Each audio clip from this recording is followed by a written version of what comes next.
네, 반갑습니다. 9월 5일 목요일 아침 시작입니다. 자, 오늘은 오디오 좀 괜찮게 나가죠? 오디오 설정하는 법, 시작하기 전에 잠깐만 좀 말씀드릴게요. 요즘에 유튜브 시청하시면서 그 소리가 조금 줄어들었다, 이런 얘기들 많이 하시더라고요. 그래가지고 제가, 그거를 이제 잡으려고 어제 마감 방송에서 이것저것 건드리다가 오디오가 좀 이상하게 나갔는데, 자, 다시 원상 복귀를 해놨어요. 똑같이 해놨거든요.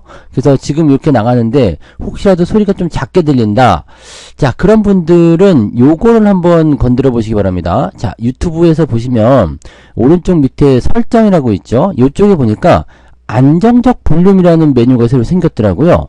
요거를 풀어주세요. 그러면은 소리가 좀 커집니다. 들어보시면 뭐 이탈했다 뭐 이렇게 얘기가 나올 것 같습니다. 이게 되어 있고, 네, 그 다음에 안정적 볼륨을 설정하면은 소리가 줄어들어요. 그죠? 그러니까 요 부분이 지금 생기면서 유튜브에서 소리가 좀 작아졌어요, 이런 얘기가 나오는 것 같아요. 그러니까 요 부분을 한 번씩 체크하시면 될 것 같습니다. 아시겠죠? 네, 저 꾀꼬리 같은 목소리는 네, 항상 최대 출력으로 녹음이 되고 있다는 것만 기억하시기 바랍니다. 괜히 어제 건드려가지고 소리가 좀 이상했는데 오늘은 요렇게 좀 한번 설정을 해보시기 바랍니다. 자, 그럼 시황으로 갑니다. 다우지수는 0.09% 상승 마감, 나스닥은 0.3% 하락 마감, 이런 식으로 되어 있습니다. 그냥 큰 변화가 없었다라고 볼 수가 있겠죠. 네, 조금 반등을 성공하는가 싶었는데 또 그렇지 않았던 모습이고요. 그래도 하락 출발했었던 부분들이 상승 마감하는 모습 좀 있었고, 조금 끌려 올라갔죠. 네, 많이 떨어져 시작했었는데 조금 올라가서 끝났다라는 것은 그래도 시장 전체에 조금 뭔가 반등 분위기, 긍정적인 상황들, 또 진정세, 이런 게 나오고 있다, 이렇게 보셔도 되겠습니다. 자, 뉴스를 한번 살펴보도록 할게요. 뉴스를 보시면 뉴스가 별거 없죠. 네, 많지가 않습니다. 왜냐면은 내용이 별거 없거든요. 지금 보니까 미국의 7월 구인 건수가 네, 3년 반 만에 최저치 767만 건 나타났다 해서 예상치보다 더 떨어졌어요. 즉 구인 건이 최고다, 최저치다라는 것은 일자리를 많이 구하지 않고 있다. 구하지 않고 있다가 아니죠. 사람을 많이 구하지 않고 있다. 채용 공고가 별로 없다라는 얘기입니다. 기업들이 투자를 좀 축소하고 있다라는 얘기이기 때문에 이렇게 되면은 시장 전체에 일단 기업들의 투자가 위축된다, 뭔가 경기가 안 좋아, 이런 식으로 해석이 될 수가 있거든요. 그래서 노동시장이 점진적으로 냉각되고 있다 라는 신호가 나오고 있다. 근데 이 노동시장에 대한 부분들은 계속적으로 이제 연준이 이야기하기를 노동시장이 너무 과열이 되었기 때문에 지금 금리를 못 내린다, 이런 식으로 얘기가 있었는데, 노동시장이 지금 점차적으로 나빠지고 있기 때문에 금리를 내리겠다, 이런 식으로 연결이 될 수 있는 상태가 좀 될 수 있습니다. 그래서 그런 부분들 보시면 되는 거죠. 해고도 16개월 만에 최고치를 찍었다라고 되어 있습니다. 그러니까 일자리에 대한 부분들은 그동안 기업들이 투자를 해서 우리가 새로운 투자를 하기 위한 그런 인력이 좀 필요하든지 설비가 필요하다든지 이런 쪽으로 좀 연결이 되는데, 일자리가 좀 많이 줄어들었다는 것은 이제 그런 부분들이 이제 어느 정도 일단락 됐다라는 얘기가 되는 거죠. 즉, 기업들의 투자가 네, 줄어든다는 것은 경기가 조금 둔화된다라는 식으로 해석할 수가 있다는 얘기입니다. 그래서 지금 보니까 0.5% 인하할 가능성을 45%, 지금 이거를 계속 얘기하고 있거든요. B컷이라는 것을 계속 얘기하고 있어요. 그러니까 이 B컷이라는 것으로 넘어가면서 경기가 안 좋으니까 다시 B컷으로 가는 거 아니냐, 이렇게 얘기가 되면서 B컷이 하다 보니까 이제 N캐리 트레이드가 또 나오는 거 아니냐, 이런 식으로 연결시키는 것 같아요. 주가가 떨어지는 이유를 이쪽에서 자꾸 찾고 있더라고요.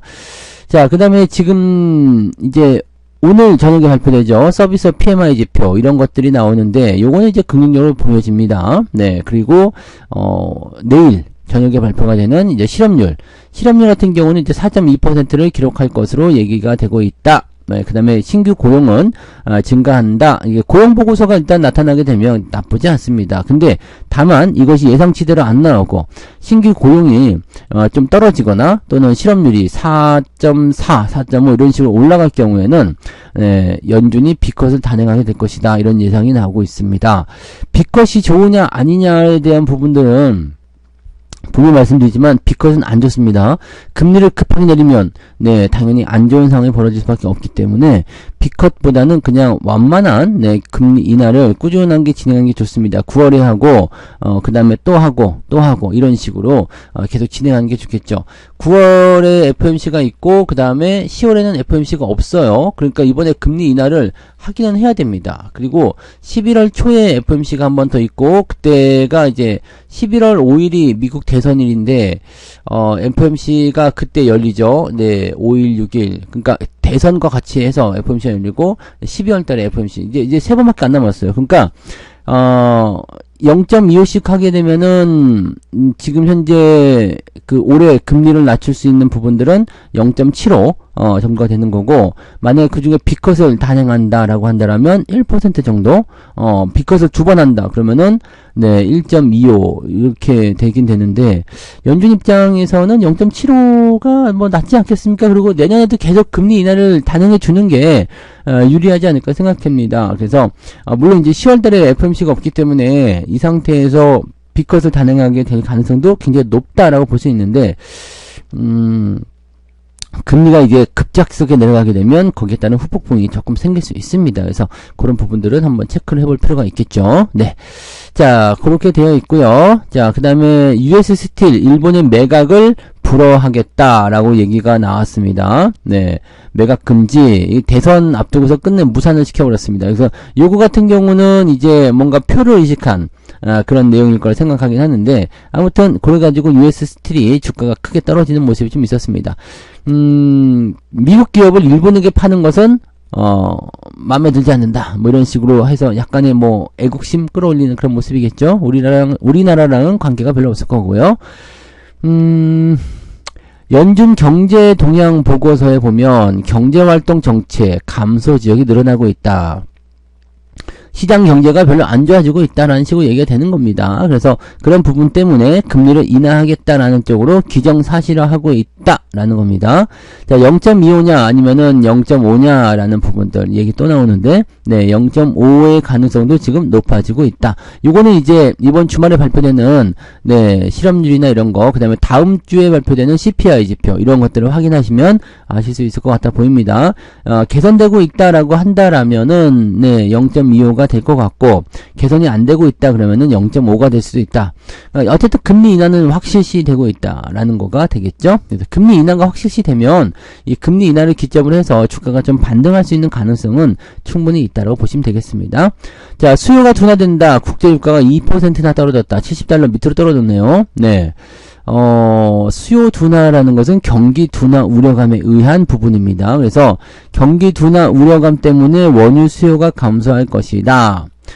이거는 또 계속적으로 왔다리 갔다리 나옵니다. 그래서 이 부분들은 그냥 그렇구나 정도로 체크하시면 되겠습니다. 뭐 특히 중요하지 않은 내용일 것 같아요. 자, 그 다음에 당분간 변동성 장세가 나온다. 경기 방어주에 주목해라. 기술주들이 조정을 받으니까 아무래도 좀 그런 것 같아요. 그래서 지금 보면 코스피 코스닥도 큰 폭으로 하락을 했다라는 식으로 나와 있고, 그 중에서도 이제 기술주, 성장주 이런 쪽에 네, 하락세가 좀 나타나죠. 전체적으로 보게 되면 경기 변동성, 경기가 상승할 때 좋아지는 대부분의 종목군들은 네, 이렇게 성장주라든지 이런 쪽으로 포함이 됩니다. 다만 이제 이런 상황에서는 변화가 조금 답답하게 나타나기 때문에 글쎄요, 이제 주가 하락에 대해서 이제 이런 건 이제 변동성이 좀 작은 기업들이라 봐야 되겠죠. 그래서 이렇게 많이 올라가고 많이 떨어지고 이런 종목들은 롤러코스터 비슷한 네, 그런 등락을 거듭해 주기 때문에 대응하기가 상당히 어렵습니다. 그리고 좋은 주식을 가지고 있다고 하더라도 변동성에 못 이기고 도망치는 그런 분들도 많이 계시잖아요. 그러니까 그런 상황이 일어나게 되면 사실은 조금 좀 안타까운 부분이긴 하죠. 근데 이런 부분들 같은 경우는 뭐 투자자들 입장에서는 어쩔 수 없을 것 같다는 생각이 좀 듭니다. 그죠? 네. 그러니까 그런 내용으로 생각해 주시면 될 것 같고요.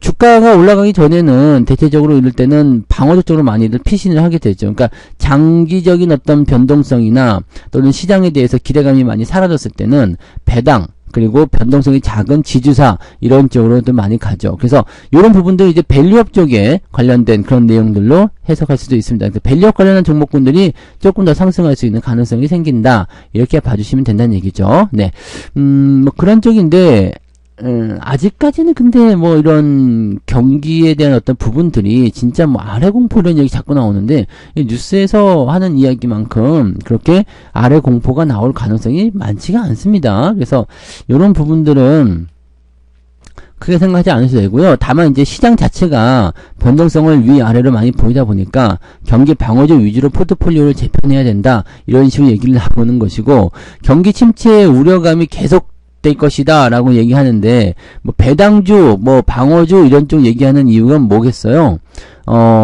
이 연말 시즌에 대비하는 그런 형태의 느낌일 수도 있죠. 그래서 그런 부분들이고 시장을 주도해오던 반도체들이 휘청거리고 있어서 지수 상승을 기대하기 어렵다. 자, 이건 여러분들 분명히 기억하셔야 됩니다. 자, 반도체가 이제는 못 간다. 네, 떨어진다라고 하면 지수도 무조건 떨어지는 거예요. 그러면은 여러분들 시장에 투자하고 있는 그 모든 종목들 자체에 이 포지션이 안 좋아질 수가 있습니다. 그러니까 시장이 하락을 예상하고 있다라면은 뭐 상관없겠습니다만 상승을 예상하고 있다라면 반도체주의 주가 하락을 예상하면 안 되죠. 그러니까 여기는 이게 맞는 얘기예요. 반도체가 휘청거리고 있어서 지수 상승을 기대하기 어렵다. 이게 맞는 얘기죠. 자, 그러면 지수 반등이 안 나올 것이냐? 반등은 나오겠죠. 더 많이 올라갈 거니까요. 그러니까 그렇게 된다라면은 지금 현재 시점에서 이 방어주적인 부분들을 무조건 챙기는 것보다는 앞으로 성장할 수 있는 종목군들이 어디만큼 떨어질 것인가, 그 다음에 떨어진 이후에 얼마만큼 올라올 것인가, 거기에 대한 부분들을 집중해서 분석하는 것이 훨씬 더 낫지 않겠느냐 라는 식으로 나오는 거죠.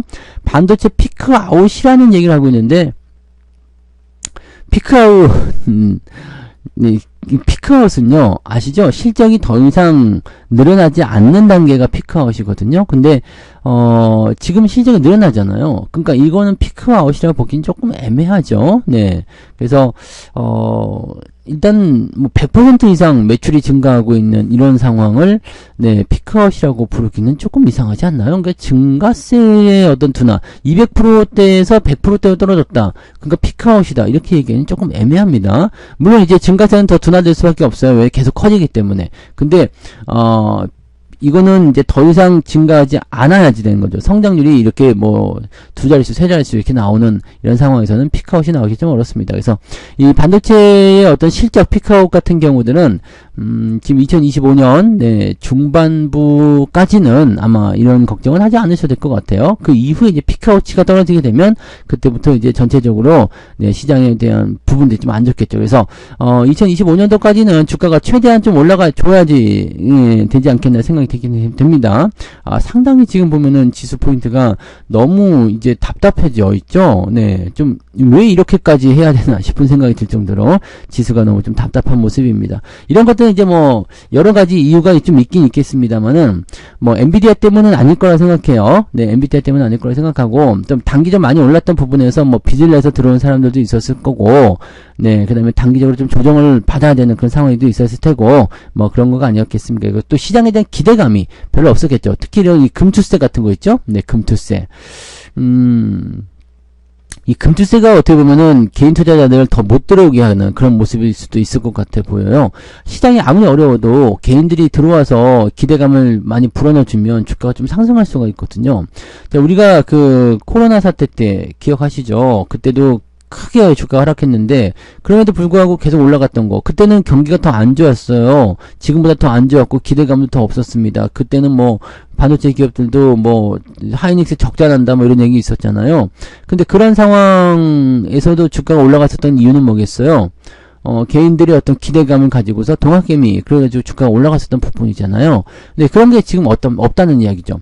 그러니까 이렇게 됐는데 이제 금투세가 이제 4개월 앞으로 다가왔어. 금투세를 그래서 시행하겠냐 안 하겠냐인데 이 부분들 같은 경우는 실질적으로 이 금투세에 대한 부분들은 성과를 좀 내주고 뭔가 뭐 분위기를 만들어줘야지. 이거 진짜 너무한 거 아니냐 이런 얘기죠. 개인들이 들어오지 않으면 안 돼요.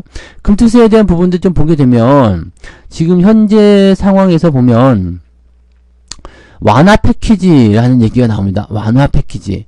완화 패키지는 또 뭐야? 그냥 폐지하려면 폐지하고 그거 해야죠. 그죠? 완화시켜서 뭘 하겠다는 건데, 금투세 기본 공제 금액을 1억 원으로 상향하겠다. 손실 2월 공제 기간을 5년에서 10년을 확대하겠다. 네, 부양 가족이 금융투자 소득 발생 시에도 연말정산 공제 대상을 포함시키겠다. 뭐 이런 식인데, 1억 원으로 상향하니까 니네들 수익, 네, 1억 원 이상 나는 거에 대해서만, 네, 뭐, 이렇게 해줘라. 이거는 그러면 한 5억 정도로 상향해주면 괜찮을 것 같긴 합니다. 그죠? 네, 1년에 5억씩 벌었다면은 뭐, 그 이상에서는 세금을 내도 괜찮지 않을까 생각이 들긴, 1억 원 정도는요, 네,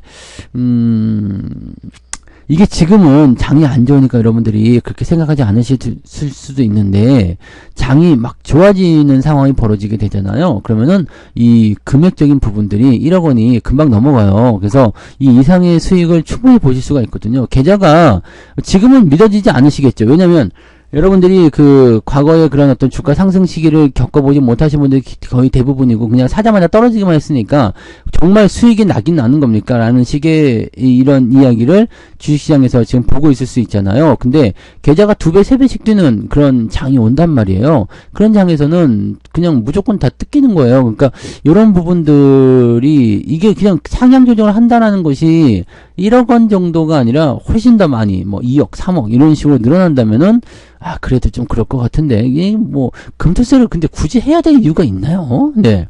근데 손실 2월 공제 기간은 5년에서 10년. 그러니까 10년 동안, 10년 안에 이제 뭐 손실이 났었던 부분들을 전부 다 이제 저거 해주겠다. 이런 식으로 되어 있는데, 그럼 그 전에 이제 수익 냈던 사람들은요. 뭐 이런 것들, 네. 네, 큰 의미가 없습니다. 그래서 이거는, 금투세는 실제적으로는 앞으로 이제 수익 나는 부분들에 대해서는, 네, 뭔가, 이제 불합리한 그런 뜯김이 있다. 이렇게 되는 거기 때문에, 국민들이 해외 주식으로 간다. 네. 국내 주식 안 한다. 열받으니까 금투세 안 낼란다. 이렇게 가는 건데, 이제 해외 주식 하는 사람들한테도 금투세를 받는 거 아니야, 이러다가? 네. 네? 그래서, 해외 주식 하는 사람들한테 금투세 받는 거 아니야? 야, 너희들 해외 주식으로 돈 이만큼 벌었다면서, 그쪽에 양도소득세 내는데요? 아니야, 또 더 내? 이렇게 나와버리는 거 아닌가라는 식으로 나올 수도 있는데, 아무튼, 네. 애매하네요. 네. 그러니까 이런 것도, 국내 주식으로 번 돈에 대해서는 없던 세금을 도입하고, 해외 주식으로 번 돈에 대해서는 있던 세금을 깎아준다니, 이거는 잘 모르겠다라는 식이죠. 그러니까 이렇게 되면은 해외로 넘어가라는 얘기가 되는 건데, 이렇게 되면 실제적으로 이제 우리나라 시장에게는 상당히 부담스러운 얘기가 되겠죠. 이거 폐지를 좀 해야 될 것 같은데, 뭐 극적인 폐지 아니면 절대적으로 이거를, 네, 자존심 때문에 폐지 못하겠다 그러면은 유예라도 해야 되지 않겠습니까? 그죠? 네, 예, 이거는 지금 당장은, 네, 하면 안 되는 얘기인데, 지금 이 시장 상황을 보고 나서 결정을 해야지, 이거 계속 이렇게 밀고 나간다고 될 게 아닙니다. 그죠? 자, 이 부분들은 그 정치권에서 빠르게, 네, 좀 해줬으면 좋겠네요. 그죠? 그런 부분들이고, 특이사항은 지금 없어요. 지금 뭐 고용시장 냉각을 어쩌고저쩌고 우려, 뭐, 엔비디아 주가가 좀, 더 내려갔죠? 네. 그저께, 네, 10% 내렸다가, 어제는 이제 1% 정도, 네, 하락했습니다. 근데 뭐, 대체적으로는 뭐, 다 보합으로 마무리가 좀 됐고요. 마이너스 0.86, 네, 이런, 이런 거 됐는데, 마이너스 1.9 떨어졌다고 해가지고, 크게 저거 하지 않습니다. 1.6% 내렸네요. 1.6% 내렸다고 해서, 그게 크게 저거 한 건 아니고, 마이너스 1.6이나 마이너스 0.8이나 그게 큰 차이 나지 않습니다. 그래서, 대체적으로 그냥 보합이었다라고 보시면 될 것 같아요. 근데, 이 중에 테슬라가, 네, 중국에서 가장 잘 팔리는 6인승 모델 Y를 생산할 것이다. 중국에서 생산한다라는 것 때문에 지금 4% 상승했다는 건데, 이거는 중국에서 팔아먹기 위한 모습이라고 생각하실 수밖에 없는 얘기고요. 중국에서 팔아먹겠다는 것은 중국산 배터리를 채척하겠다는 얘기이기 때문에 우리랑은 관계가 없을 거예요. 대신에 이 중국에서 생산하는 부분들은 요즘에 아시죠? 뭐 캐나다라든지 유럽이라든지, 네, 이 중국산 테슬라 그 제품에 대해서 뭐예요? 관세를 크게 올려주는 모습이 있었기 때문에 이게 조금 애매한 내용이 좀 되는 거죠. 그러니까 이 부분들이 조금 애매하다라고 생각하셔야 될 것 같습니다. 자, 전날 엔비디아 주가는, 네, 이렇게 됐지만 이제 어느 정도 괜찮은 것 같아 보여요. 이게 반독점 조사, 어제 아침 시간에서 설명 잠깐 드렸죠. 반독점 조사가 이게 그 때문일 것이다 생각이 됩니다. 네, 이 반독점 조사는 이제 이런 내용이에요. 엔비디아가 이제 경쟁사들의 진입을 막았다. 네, 그 다음에 이제, 엔비디아 제품하고 다른 경쟁사의, 제품을 같이 사용하게 됐을 때는 페널티를 부여했다, 뭐 등등의 이런 여러 가지 조사를 하고 있다고 하는데, 엔비디아 입장에서는 그냥 우리 제품이 우수한 것 뿐입니다, 라고 얘기를 하고 있어서, 이거는 뭐 반독점 조사에 대한 부분들이, 실제로는 근데 엔비디아를 제외하고, 성능이 좋으니까 쓰는 거지, 뭐 니네 다른 데 거 쓰면 안 돼, 뭐 이런 식으로 나오는 건 아니잖아요. 그러니까 그것을 이제 따라잡을 수 있는 그런 부분들이 나타나 줘야 되겠죠. 인텔 CPU가 전체적으로 시장을 장악하고 있지만 점점 이제 다른 쪽, 네, 그 뭐 AMD라든지 뭐 이런 쪽에서 나오는 그런 쪽에서 점점 잠식되고 있잖아요. 그러니까 시장이 이제 양분되는 것처럼 성능이 따라줘야 돼요. 지금 엔비디아 거를 만약에 사용하게 되면 굉장히 좋은데 다른 거 사용하게 되면 성능이 떨어진다. 그렇게 되면은 아무나 안 쓰죠. 이건 시장에서 사람들이 많이 선택하는 이유가 있는 거죠. 그러니까 이것을 이제 기업이 나서 가지고 그런 분위기 조정했다라고 보기 좀 어렵고 기업의 어떤 성능적인 부분들이 이제 근데 이런 부분들 점차적으로 좀 개선이 되겠죠. 근데 이 시점에서 이제 소환장을 보내서 반독점 조사를 본격화하고 있다라는 식으로 얘기가 있는 부분인데 요거는 미국에서는 이제 이런 것들 뭐 혐의 없음이라든지 아니면 뭐 특별한 거 없이 마무리가 되면 엔비디아 주가는 또 올라가지 않겠습니까? 라고 생각하시면 될 것 같아요. 네, 일단은 안 좋을 때 주가 조정을 받아야 될 때 이런 것들 같이 풀어내는 모습인 것 같아서 약간의 네, 의심이 좀 되긴 됩니다만은 아무튼 그렇다. 네, 뭐 그런 정도라고 보시면 되고 자 독일 정부에서는 폭스바겐을 구하기 위해서 전기차 보조금을 부활시켰다라는 식으로 얘기가 나왔고요. 전기차 쪽에서 오늘 반등이 좀 있으면 네 어떻게 되려나요? 그럼 반도체 쪽은 좀 하여튼 주도주 패턴들은 전기차가 올라가게 되면 다른 쪽에 또 움직이게 되거든요. 그러니까 이런 부분들 좀 잘 살펴보긴 해야 될 것 같아요. 네. 자, 그래서 오늘까지도 주가가 뭐 상승할 수 있는 어떤 포지션들이 얼마큼 나올 것인가에 대한 가능성이 좀 우리가 체크를 해봐야 될 것 같은데, 반등이 바로 연결돼서 쉽게 나가는 모습은 아닐 것 같죠? 그러니까, 지난 서킷 때와는 좀 다르다고 말씀드리는 게 뭐냐면, 서킷 때는 그냥 바로 반등 나가면서 세게 올렸거든요. 근데 이번에는 그런 모습은 아니란 이야기입니다. 왜냐면 그 정도까지 떨어지지도 않았지만, 네, 흐름을 조금 더 지켜보자. 또, 뭐야, 뭐 이래. 뭐 이거 실망감, 뭐 이런 것들 나오고 있거든요. 그리고 이번에는 주가 올라갈 때 개인 투자자들이 이제, 신뢰하지 못하는 그런 형태로 가게 되는 거죠. 서킷 같은 경우가 쭉 올라가니까, 자, 가자라고 분위기가 잡혔는데, 가다 말고 다시 뚝 떨어져 버리니까, 아이씨, 뭐야, 이번에도 또 이러는 거야? 그날 다음번에 올라갈 때는 안 믿겠죠. 그래서 매도가 계속 나올 수 있다는 이야기, 그런 부분들을 체크하셔야 될 것 같습니다. 그래서 시장의 전체적인 분위기는 조금 관망을 하시면서 가시는 게 맞을 것 같아 보이고요. 이번 주말하고 다음 주 초중반에 있는 이 지표들 잘 살펴보시고 이제 다음 주 만기일 지나가면서 이제 추석 명절 지나가고 전체적으로 거래가 줄어들 수밖에 없는 시점이에요. 자, 그런 상황에서 이제 FOMC 금리 인하 떨어지면 이제 9월 중반부 넘어가야지 추석 명절 지나야지 주가가 이제 3분기 실적 기대감이라든지 등등을 통해서 상승세를 조금 타지 않을까 생각합니다. 그러니까 그 전에는 약간 네, 설설 움직이시는 게 필요할 것 같다라고 생각되긴 합니다. 그래서 약간의 네 그런 어떤 주가 조정을 염두에 두고 생각하시는 게 맞을 것 같아요. 뭐 주가 그렇다고 해서 큰 폭으로 떨어져가지고 아주 박살났다 이제 끝났다 이렇게 생각하시는 건 아니고요. 네 천천히 움직일 것이니까 약간 지루한 형태의 움직임이 당분간 더 지속될 수도 있다. 근데 지표 상황이 좋게 나오게 되면 이제 오늘부터라도 네, 반등이 좀 진행이 돼야 되는 것이 맞긴 맞죠. 그래서, 주가 하락이 더 연결되지 않고 소폭이라도 반등해주면 그 포인트에서 조금씩 회복을 시켜 나가시면 될 것이다. 이렇게 생각해 주시면 될 것 같아요. 네. 자, 아무튼 오늘도 파이팅 하시고요. 좀 어려운 장이고 좀 지지부진한 그런 형태의 느낌도 계속 보여주겠지만, 어제처럼 큰 낙폭이 오늘도 연결되지는 않을 것이다. 라고 안심하시고 생각하시면 될 것 같습니다. 저는 장중시장 때 다시 올게요. 오늘도 힘내시고요. 파이팅 하시기 바랍니다. 고맙습니다.